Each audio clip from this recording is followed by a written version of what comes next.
नमस्कार, मैं छत्तीसगढ़ अखबार के YouTube चैनल इंडिया आजकल के स्टूडियो से सुनील कुमार आज एक चौकन्ना करने के लिए खबर को लेकर आया हूँ। हमारे अखबार का स्लोगन है खबरदार अखबार। कुछ लोगों ने कहा अखबार का नाम ऐसा क्यों रखे हो, क्या लोगों को धमकी दे रहे हो? मैंने कहा धमकी नहीं दे रहा हूँ, ये दो चीज़ें हैं। खबरदार अखबार, खबरदार कहते हैं सावधान रहने को, तो हम खुद सावधान रहते हैं, पहली बात। दूसरी बात, जो खबरों से भरा हुआ है जैसे मालदार, ऐसा तो ये खबरदार है, तो खबरों से भरा हुआ अखबार है, इसलिए भी खबरदार नाम है। और हम चौकन्ने खुद भी रहते हैं, इसलिए हम खबरदार हैं। जैसे चौकीदार रात को नारा लगाते हैं ना, खबरदार रहो, खबरदार रहो, सावधान रहो, ऐसा तो हम लोग खुद ही खबरदार रहते हैं। इसलिए आज मैं आपको खबरदार करने के लिए, सावधान करने के लिए खबर लेकर आया हूँ। छत्तीसगढ़ की राजधानी रायपुर में एक दिन में 16 अलग अलग लोगों के खिलाफ जुर्म दर्ज हुआ है, जिन्होंने महिलाओं और बच्चों की अश्लील फोटो और वीडियो शेयर किए थे लोगों से। कहीं सोशल मीडिया पर पोस्ट किया था, कहीं शेयर किया था। एक दिन में 16 लोगों के खिलाफ, दो और होते तो 1.5 दर्जन हो जाता। दर्जन के हिसाब से मुजरिम सस्ते पड़ते थोक में। खैर, दुनिया में सारे देशों की पुलिस मिलकर इंटरपोल और दूसरे ऐसे संगठन हैं, अंतर्राष्ट्रीय संगठन, जो इस बात पे नज़र रखते हैं कि बच्चों की अश्लील फोटो और वीडियो कौन अपलोड कर रहे हैं। उस पर तुरंत नज़र रखते हैं, उसकी जांच करते रहते हैं, उसको रोकते रहते हैं, डिलीट करते रहते हैं और सबूत को बचाकर उस देश की पुलिस को खबर करते हैं कि आपके यहाँ इस मोबाइल नंबर से, इस इंटरनेट नंबर से, इस डिवाइस नंबर से, मोबाइल के दो तरह के नंबर रहते हैं। एक सिम कार्ड का नंबर रहता है जो टेलीफोन कंपनी देती है, दूसरा डिवाइस का, उस उपकरण का, मोबाइल का नंबर रहता है, भीतर का सीरियल नंबर। जैसे कार में, स्कूटर, मोटरसाइकिल में इंजन का चेचिस नंबर, इंजन नंबर रहता है। ऐसा पुलिस को, जो इंटरनेशनल पुलिस है, उसको ये सारी जानकारियां तुरंत मिल जाती है कि बच्चों का ये अश्लील वीडियो या अश्लील फोटो इंटरनेट पर किसने पोस्ट किया है, किसने डाला है, किसने दूसरों को भेजा है, सब पता लग जाता है। ऐसे 16 लोगों के खिलाफ एक साथ जुर्म दर्ज हुआ है। मैं नाम देख रहा हूं इन लोगों के, एक नज़र में देख रहा हूं, मैं ज़्यादा मेहनत नहीं कर रहा हूं। जो सामने दिख रहे हैं नाम, जो जिनके खिलाफ जुर्म दर्ज हुआ है, उसमें सुधीर अग्रवाल, रमेश निषाद, अजय सिंह, प्रथम अग्रवाल, उत्तम पटेल, ओम प्रकाश जंघेल, कुलेश्वरी साहू, इस तरह के नाम हैं। लोग जो मान के चलते हैं ना, कुछ लोग मुजरिम रहते हैं, वैसा एक भी नहीं है इसमें। थोड़ा जान लीजिएगा इस बात को। जो नाम है मैंने पढ़े हैं, मैं कुछ नहीं कह रहा हूँ किसी के बारे में, मैं इनका जात धर्म का कुछ चर्चा नहीं कर रहा हूँ, लेकिन कौन है आप सुन लीजिएगा जरा। ये वो लोग हैं जिन्होंने बच्चों के, महिलाओं के अश्लील वीडियो पोस्ट किए, दूसरों को भेजे। इनको क्या इतनी अकल नहीं है? ये राजधानी रायपुर के इलाके में रहते हैं, इसमें से बहुत सारे लोग, इसमें से सबसे ज़्यादा प्रकरण गुड़ियारी थाने में दर्ज हुए हैं। मैं जन्म से गुड़ियारी के इलाके में रहा हूँ, हमारा पारिवारिक घर वहीं पे था। संपन्न लोगों की बस्ती है वो, गरीब लोग भी रहते होंगे आसपास, ऐसा कोई अनपढ़ इलाका नहीं है।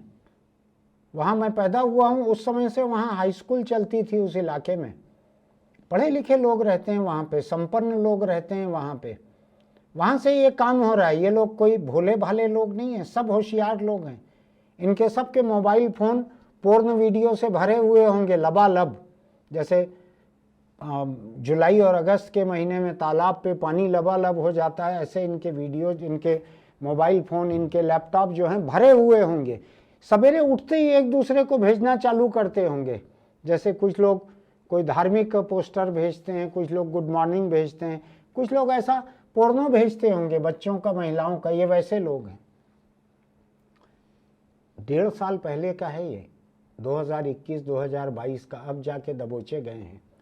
इसको मैं केवल आपको खबरदार करने के लिए ये बात कह रहा हूँ। यहाँ पे सावधान रहिए। आज आपके पास किसी दोस्त ने भेज दिया किसी बच्चे का पोर्न वीडियो, आपने मज़ा लेने के लिए अपने 4 दोस्तों को भेज दिया, बस यहीं पे जाकर आप मुजरिम हो गए। और एक बात जान लीजिए, ये सबूत जो है ना 14 साल बाद भी नहीं मिटेगा। 14 साल बाद भी ये सबूत नहीं मिटेगा। जो डिजिटल फुटप्रिंट रहते हैं वो नहीं मिटते हैं।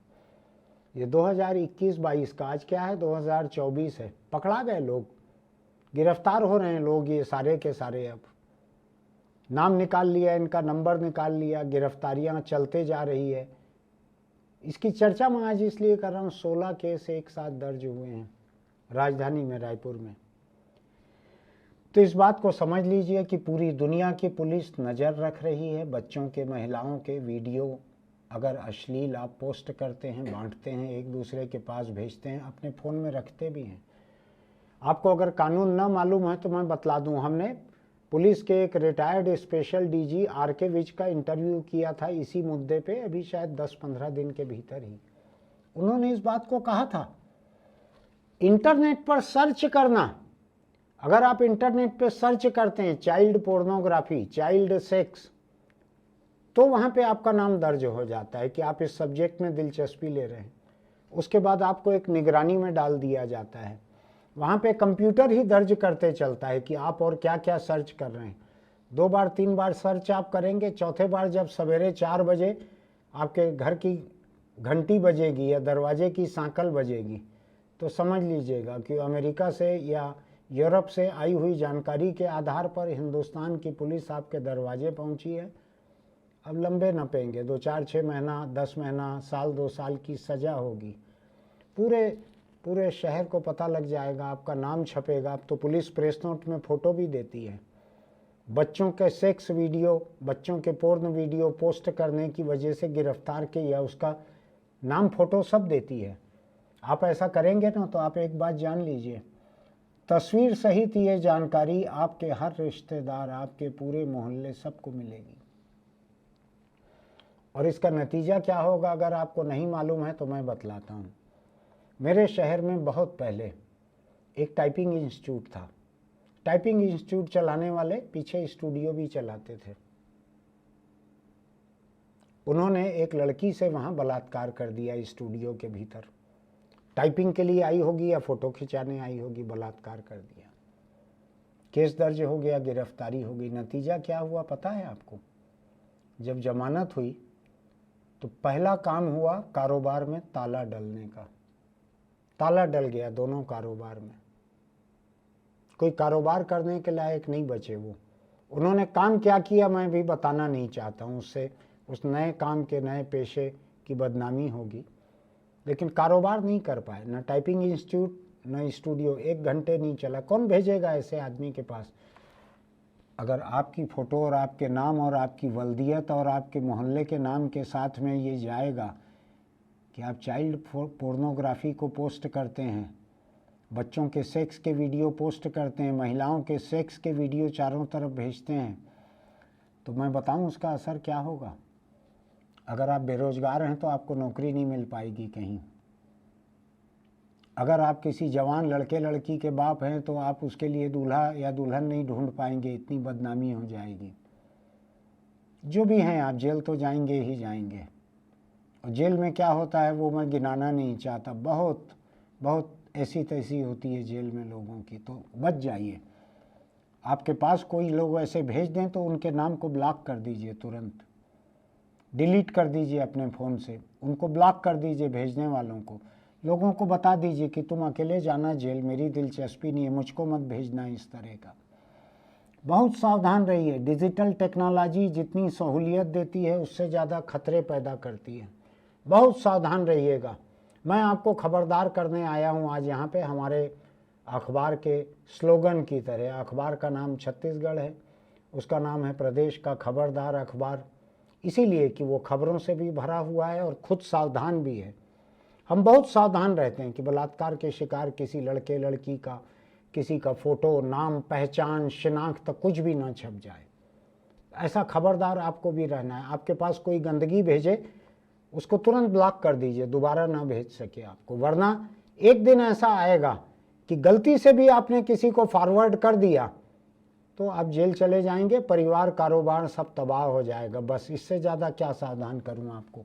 फिर मैं आपके बीच आऊँगा। इस बीच आपको हमारी बात अच्छी लगती है तो आप हमारे चैनल को सब्सक्राइब कीजिएगा, नोटिफिकेशन की बटन दबाइएगा, लाइक कीजिएगा, अपने दोस्तों को ज़रूर बढ़ा दीजिए सावधान करने के लिए। ये मज़ा लेने का नहीं है सेक्स के वीडियो, ये खतरे की जड़ है ये। हाँ, चलते चलते एक छोटी सी बात और, कि अगर आप दोपहियों पर चलते हैं, चाहे चलाते हैं चाहे पीछे बैठते हैं, तो हेलमेट लगा कर रखिए। कारों पर चलते हैं तो सीट बेल्ट लगा कर रखिए, चाहे सामने बैठते हो चाहे पीछे बैठते हो। किसी हादसे की हालत में यही आपकी जान बचाते हैं। और मैं बतलाऊं आपको, जान बच जाना सबसे अच्छा नहीं होता, कभी कभी मर जाना उससे बेहतर होता है। मैंने हादसों के बाद में पूरी ज़िंदगी के लिए पैरालिसिस में पड़े हुए, कोमा में पड़े हुए ऐसे लोगों को देखा है जिनको हादसों में चोट आई है, पूरी ज़िंदगी बिस्तर पे पड़े रह गए, पूरे घर के ऊपर बोझ बन गए, धरती पे बोझ बन गए, परिवार भी उनको ढो रहा है। किसी भी हादसे से बचने के लिए बाकी सावधानी के साथ साथ हेलमेट और सीट बेल्ट को भी इस्तेमाल कीजिए, बोझ मत बनिए धरती पर।